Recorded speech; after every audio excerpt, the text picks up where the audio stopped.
gonna have to do your thing where you switch from. You get that? Yes, I'm doing now. Is business hub.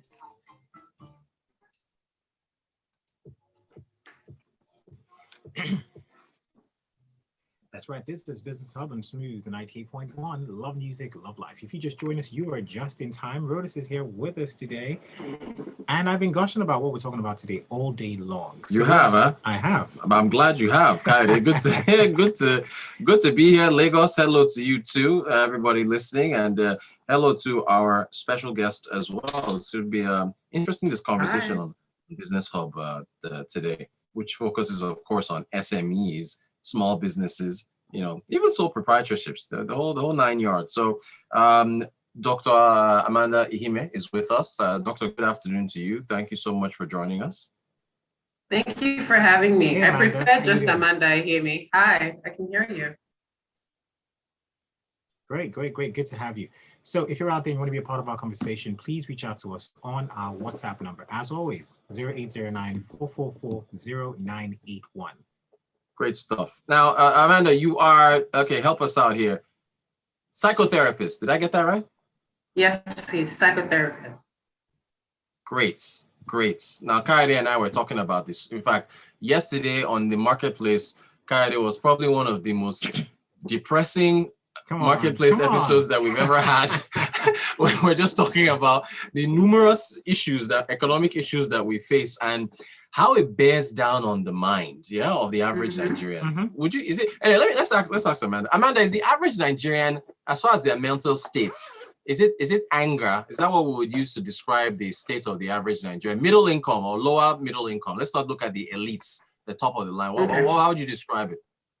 I think it's a mixture of different emotions. There's anger, there's anxiety, there's sadness, there's misery. There's just a lot of mostly negative emotions that seem to be more dominant.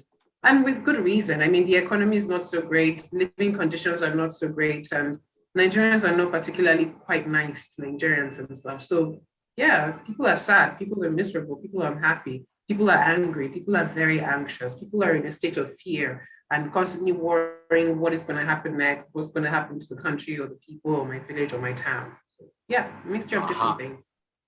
Great. So they tilt to the negative. So Kayode, we were accurate yesterday. Yes, we were. We were accurate, Definitely. right? When we're the economy, the state of insecurity, and so on and so forth. All right. So as an SME would do, you find opportunities where you can provide a service to alleviate certain conditions. Right. So as for your brand or what you do for a living, what are the motivations behind pursuing a career in your field? The first is that I do have a degree in it. I have a bachelor's and a master's degree, and I'm working towards starting my PhD program soon. So I do have a degree in it, and I do have an interest in it. So I'm very interested in how the human mind works because it does help me understand my surrounding and the relationship that I have with people and how people relate with themselves and the world. And then there was the second part is I have a skill in it. I'm really good at my job because I think it's because I'm interested and properly trained, but I'm really good at my job. And then the third part is that there is a space for it. There is like a market for it to happen. So knowing that I'm good at my job, I have the qualifications, there's a market for it, bam, decided to start the business. Great stuff. Now, the third point, there's a market for it, besides your qualifications, besides you being good at it, besides you wanting to get in there. What about the money? Is for your field as a psychotherapist, what about the money? Is it, you're already laughing. Is money part of the motivation? When I first started, I didn't have a job and I needed to pay rent and I needed to live a life. So yes, in the beginning, I wanted to make money. And even till now, I'm a businesswoman as much as I'm a therapist. And I like to make money. So money is a part of the motivation. I'm not going to deny it. But then I didn't see it from the perspective of everybody's rushing into it. There's a lot of money in this industry. I can see people that are doing psychology cashing out. That's not what I saw. What I saw was because there's a market for it, then there is a very strong possibility to be and chance to be able to make money. So over time, doing what I love has then turned into then making money in turn. Yeah. Awesome. So if there is there money in psychology? It depends, honestly. If you are not hardworking, if you don't have a proper structure, if you don't know how to build and sustain a client base, if you don't know how to market yourself and what you're doing properly, you are not going to make any money, especially in this country where not many people know about therapy. So it's not like when you put yourself in the market, people are rushing to you. No, you have to do the work to connect with people first and win their trust and be really good at your job. And then they'll know, okay, I can go and reach this person. So if you're good at your job and you have a good business plan and you can hold yourself accountable, you can run a business well, you do have the potential to. All right, awesome. Thank you so much, Amanda. By the way, if you're out there and you've got questions for her, please reach out to us and let's have that talk. That said, though, I have this question for you. Are you better off working alone, or, is this field one that allows for partnerships? It's absolutely necessary to have partnerships. I am constantly trying to find people to work with because the workload is a lot. I can't be the therapist for every single Nigerian. I'm just one person. And it isn't because therapy is so broad and there are so many mental illnesses to work on. And I'm not interested in all of them. Like, for example, I don't like working with kids. I don't do couples therapy, but I have colleagues who specialize in that. They're so excited about it. They're like, oh my God, couples, I want to save their relationship. Nope, I don't do couples therapy. I tried it a few times, I think 2-3 years ago, and I realized that that's not for me at all. So I have my own needs. I know the things that I'm interested in. I think a lot of people just want. Wait, so please expand on this is fascinating. I think people want couples therapy is like the most lucrative one. No, you would think that, but here is the expert saying that she didn't want to do it. Okay, first of all, what niche are you in? And then tell us why. I can understand the children. I can definitely understand not working with children. So tell us your niche, and then I guess maybe because this is such a broad field. It's such a broad field. Yeah. Tell us your niche, and then tell us why couples therapy wasn't something for you. Okay, so the niche that I'm interested in is trauma. If you come to meet me and you have experienced any kind of trauma, sexual trauma as a spiritual experiences, domestic violence, even just physical violence, kidnapping, war, so deep pain. If you've experienced any kind of trauma, child trauma, bring it on my table. I am happy to help you with it. When it comes to grief, when you've lost someone in your life, or you've lost, let's say, a path, an idea yourself, because death manifests itself in different ways. It's not just the death of a loved one. So if you experience loss of any kind, come to me. I will help you. If you're struggling with anxiety, if you're having issues, if you're struggling with depression, irrespective of the level of severity, come to me, and I'll be happy to work with you. People that have questions about where am I going to in my life? I don't have a sense of direction. I don't know what to do. What is the meaning of life? What is the purpose of existence? Come to me and I will help you find me. Those things make me happy. I wake up in the morning, I'm eager to read about it. I'm eager to help people through that. But couples therapy, so the thing about it is that it's really difficult to get two people to just connect. It's really difficult. I tried it so many times, and I find that I get lost in it because then the husband is shouting, the wife or the partners are just yelling at each other. Sometimes they forget that you're there, and then it's them just arguing with themselves, and you're trying to bring control back into the room, and then one person is dissing someone, and before you know it, sometimes they'll transfer the aggression onto you. So after doing a few times, I was like, no.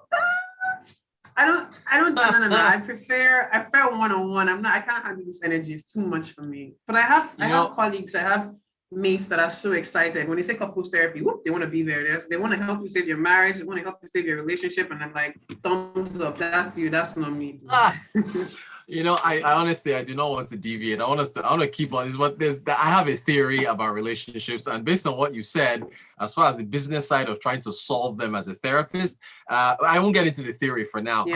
How do you determine what are the metrics for success? If you're to get into this type of business, how do you measure whether or not you're doing well? We just had a feedback, we did that feedback thing. Form, yes. Yeah, feedback form we sent out to all our listeners on Smooth FM, telling them to tell us how they feel about what they're hearing and so on and so forth. And then we're a business, right? So we measure with revenue and profits and so on. But for your field, how do you measure success? How you know you're doing well? Well, there's the business part. So of course we check the revenue to know if we're making money. And then we look at how many clients show up for therapy, how many clients are willing to book more than one session. So do we have returning clients? Because the tendency for people to show up one time and not return it at all. But if you're doing your work well, over time, the number of returning clients would increase, and you can have committed long-term clients. I've had clients I've been working with for almost 3 years now. Consistently over time. So your client retention rate also matters. Then referrals as well. How quick are people to refer you? Like, are people eager to want to refer you to other people to work with? So you can also check your, when people are filling out like a form, whatever form you send them out, I always ask them, please tell us how you found out about our business. Some people find out through social media, but what I find is a very strong point is the referrals. People refer other people to us. So I check our referral rates, I check our client retention rate, I check for how many people come back for therapy after the first session, then check the revenues as well. And yeah, so those are pretty much the markers. And then you also have reviews. Every time we have a therapy session with any client, we send out review forms like automatically. So at 7 days after your therapy session, whether it's your first or your 28th, you get a review form and then you tell us about our performance. So our clients are constantly rating us, and we try to encourage that honest feedback, because people are sometimes very scared of telling their therapist, oh, you didn't do so well, you didn't make me feel this way. But it's so important for us to get that feedback and to be held accountable, because we want to help you get better. So we also have client feedback forms that we send out regularly that keeps us on track and on point. So yes, with these markers, when you look at them, you can then be able to say, okay, yeah, I'm doing a good job. And well, as of yesterday and as of today, because of work, nobody has complained. So yeah, that's it. Great stuff. Awesome. Amanda Iheme, I want to take a quick break, so please stay with us. We'll continue the conversation after this. It's Business Hub on Smooth FM. Stay tuned, folks. And tips for success. Awesome. Hey, Okay, so what I was gonna say, relationships. I haven't seen her for a long time. Oh, you know her? Yeah, go way back. Oh, yes. small world. In fact, see, I've been looking all over for you. And I was trying to tell you, but then the network was just doing one kind. I was like, I don't know if you remember, but we worked together at Unilag FM like how many years ago? Really? It's so nice to see you again. Yeah. I'm happy you're doing so well, Lou. Thank you. Thank you. It's God and hard work. Nice. Small world. I was gonna ask, I guess after the break, with the pandemic, how has that affected you? And would people prefer to do Zoom sessions, or would they prefer to come in physically, or would you prefer to do Zoom sessions with people or them to come in physically? So I gotta ask that as well. Okay. Do you want me to answer that now or when we get on air? Give him 30 seconds. Okay, we're going to bed in 30 seconds, so I'll ask you when we get back. Oh, we have a message too. We have a message. Okay. Someone is asking about your legal limits. If somebody committed murder 10 years ago and they come to you for long-term trauma, would you report them to the police? I know if they're committing fraud, and then whether you could testify in court. So that's interesting comments coming in. You guys want to put me on the spot? Wow. Wow. Okay. It's our listeners. I wish you did couples therapy. There's so much I want to tell you, but you see this life. I'm happy to work with couples one-on-one. If you have a problem in your relationship, you can come and meet me. But when you bring your partner into the equation, it's more than I can handle. I'm not equipped for it. It's just not my thing. All right, going back. Okay. Oh, wow.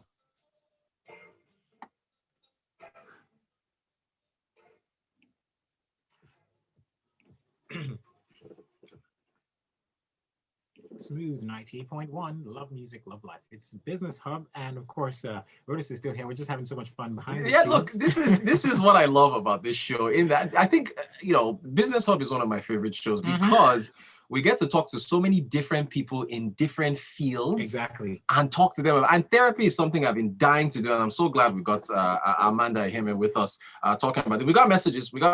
Amanda is a therapist, of course. We're talking about the business side of therapy. Okay, Daniel sends a message. He says, hi, Rotus. Hi, Amanda. Hi, Kayode. One of my favorite TV shows is Billions. In Billions, the investment, which is a business series, drama series.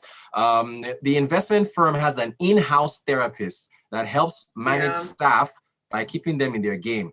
Can this work for business owners or company employees? Amanda, that's a question. Can that work in real life? There are companies that are already doing that. I just want to say shout out to you. Yeah, in Nigeria, I work for a few companies that do that. Shout out to the person who left comment, David. Billions is my favorite show. I cannot wait for season 5 to come out. I am so excited. I love it. Wendy Rhodes is an inspiration of mine, and I love Axel Rod because I absolutely love how ruthless he is, but I would never want to go into business with such a person. But yeah, he's nice to watch.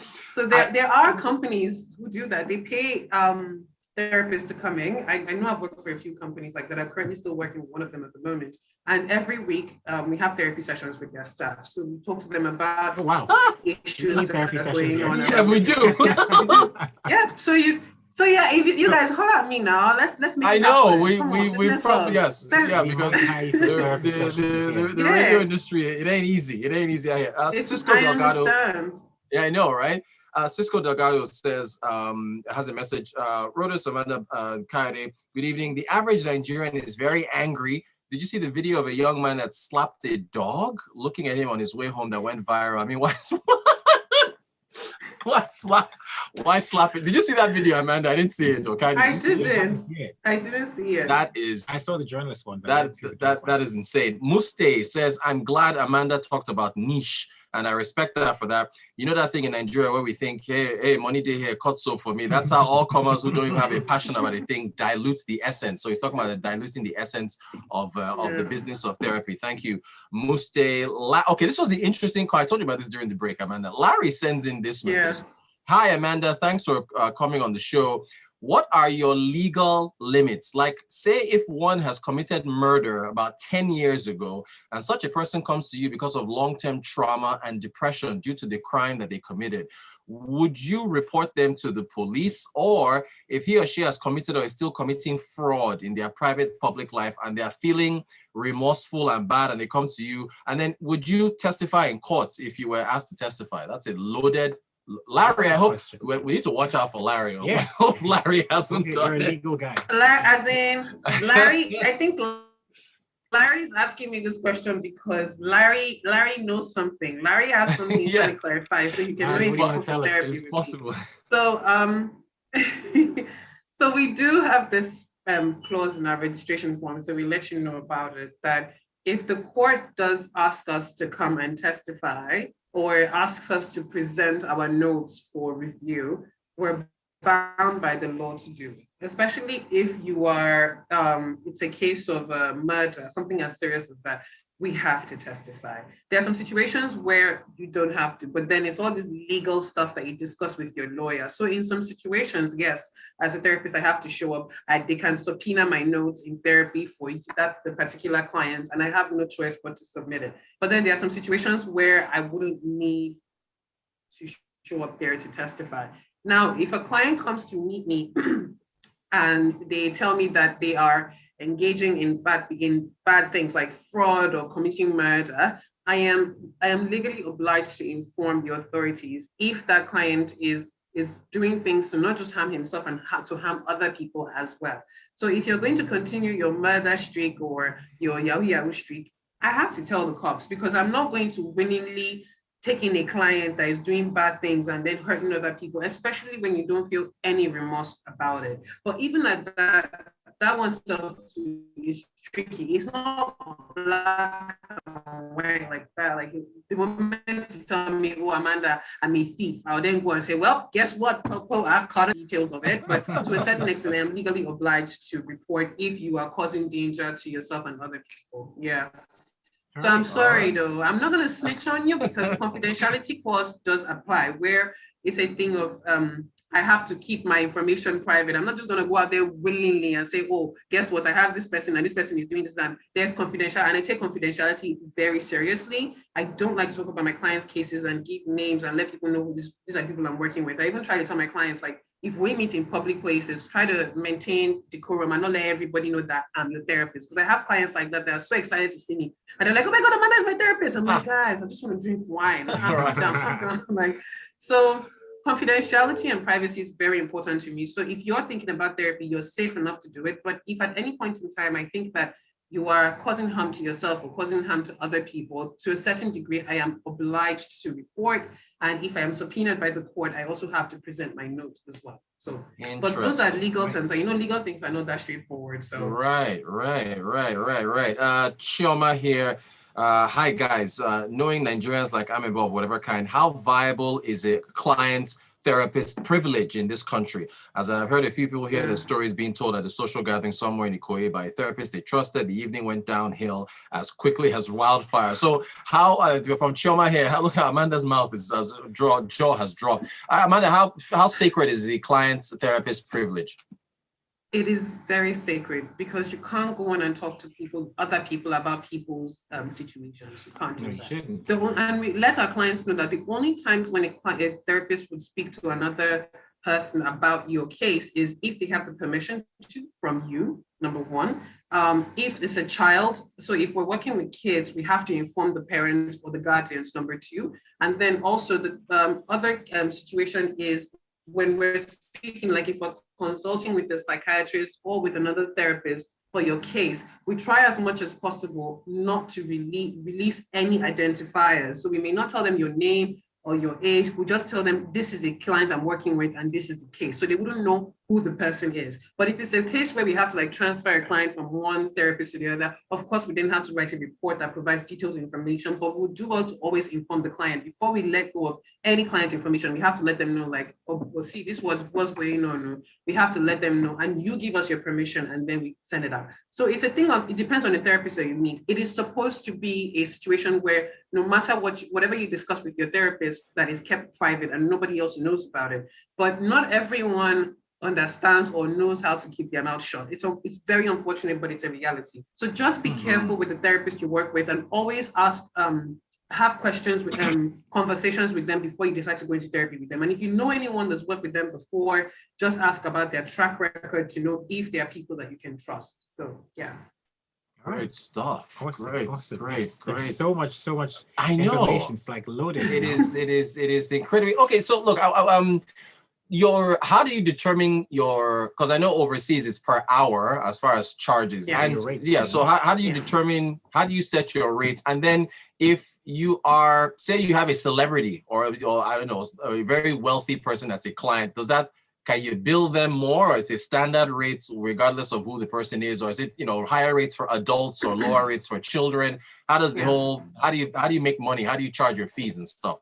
So different therapy practices have different ways that they price, but I can only tell you the pricing from my practice. So it's a standard fee for everyone, whether you're rich, you're poor, you are in Nigeria or outside, we have a flat rate. But then there are situations where we make concessions. So there are some clients that we know cannot earn a particular amount of money. Maybe they can't pay the full price. So we give them a discount. Then we have a package that is specifically for students and national service people, NYSC corpers, and it's discounted. If you're a student or you're an NYSC person, you present an ID card that's valid, and then we take you on the program and you pay a super discounted amount. We know those people are not earning money, and they're not even earning that much to survive, but they need help. Then we also have another payment package for artists. So people who are professional artists, from writers, dancers, musicians, dressmakers, whatever form of artistry you're in, all you have to do is fill a form. And that one is even better because we have people who sponsor people's therapy sessions. So the professional artists can apply for discounts where someone will pay off a certain percentage of their fee and then they have to make up the rest of it. So we try to find a way to put our pricing to a point where we can still sustain our business and make profit, but also accommodate people who cannot afford to pay the full fee. So we're flexible in some ways, but then if you're rich and you're wealthy and you can afford the full price, you pay the flat rate that we have on our website. So We're not trying, and the temptation was there. I'm not gonna lie, the temptation was there for me to be like, the rich person is coming, I should charge them 100K. But I'm like, I'm running a business and I want fair treatment for all people. And it makes no sense to charge you more just because you're wealthy. Just pay full price. Yeah. Great stuff. I've actually forgot this question, but I'm glad I just remembered. And I know we only have about a minute or so to go, so I quickly want to get this out. How did the pandemic affect your business? And we're on Zoom now. We're talking to you via Zoom. So, you know, do you take therapy sessions by Zoom, or do clients prefer to see you face to face, or do you, as the professional, prefer to see people physically face to face? So how did that work out from the pandemic to how Zoom has affected things? So the pandemic, oh my goodness, the workload increased. That's why you can't work in silos. I needed to refer people out to many different people. So workload was a lot. People presented with a lot of depression, anxiety, questioning existence and stuff because of all the changes that happened. Then regarding having sessions, we don't use Zoom. We actually use Google Meets. And surprisingly, a lot of people prefer to actually speak audio than video, but we have had requests for people for physical therapy sessions from clients. But for the rest of this year, we're not going physical because we're still not sure how safe it is to be outside, and I don't want to infect anybody with any illnesses, even if I've been vaccinated or not, or they haven't been vaccinated or not. I don't want to infect anybody. So just to keep myself safe, to keep my staff members safe, and to keep my clients safe, we're running purely virtual this year until next year. Inshallah, we'll open physically. So, and then as a therapist doing the physical session, honestly, in the beginning, I wanted to just do only physical. I never envisioned going virtual. But man, see, not gonna lie though, it's nice to wake up in the morning and sit in your PJs and have therapy sessions. I am not joking. It's nice to get off therapy and just roll on your bed and just lie down for a bit or just walk to the kitchen. It's really comfortable. So I like the virtual sessions, but I miss seeing my clients physically. I miss it a lot. And sometimes it's like, I just want to see your face. Let me even hug you and know how you're doing. And there's some clients I haven't seen in over a year because of the pandemic, and I miss them. I miss my clients. So I like the virtual, but sometimes I miss the physical. And it's just as effective. People ask me that, like, if we're talking on virtual platform, is it as if it is? It's very effective. The most important things in therapy are actively participating, because therapy is not just about your therapist showing up. You also have work to do yourself. It's about being honest and communicating honestly and with yourself and with your therapist, and then just being open to changing your mind and building a healthy relationship with your therapist. So the moment you have these ingredients in your session, the platform at which you are communicating with doesn't really matter that much, whether it's physical or virtual. Great stuff. Look, next one. Amanda, we gotta have you back because I've just talking on via video conference. Talking to you now, I have actually some Nigeria-specific questions in terms of the economy, in terms of insecurity, in terms of so much, and how. Unfortunately, we've run out of time. So at least this is just an intro to how your business. I have learned a lot. I thought I knew a lot about different businesses, especially the in-house therapists. You know, businesses in Nigeria had in-house therapists. I didn't know that. I'm very ignorant of that. So look, Amanda, I know, right? Amanda, your Twitter, just for at least on Twitter and Instagram, so people can get in touch with you. It's I know it's Andy and hi. Yes, Andy.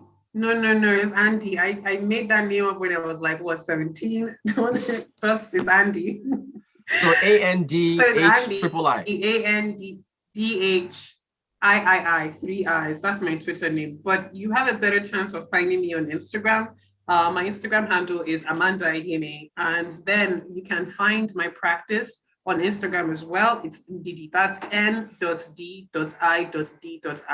And if you're a person who wants to try therapy, but you're not sure and you don't know how you feel yet about being vulnerable, what I strongly recommend is you can join one of our support groups. They're free and they're virtual, so it doesn't matter where you are in the world. And it's called Obodo. That's OBODO. So you can find it. If you find my Instagram page, you'll find a link to all the rest of stuff.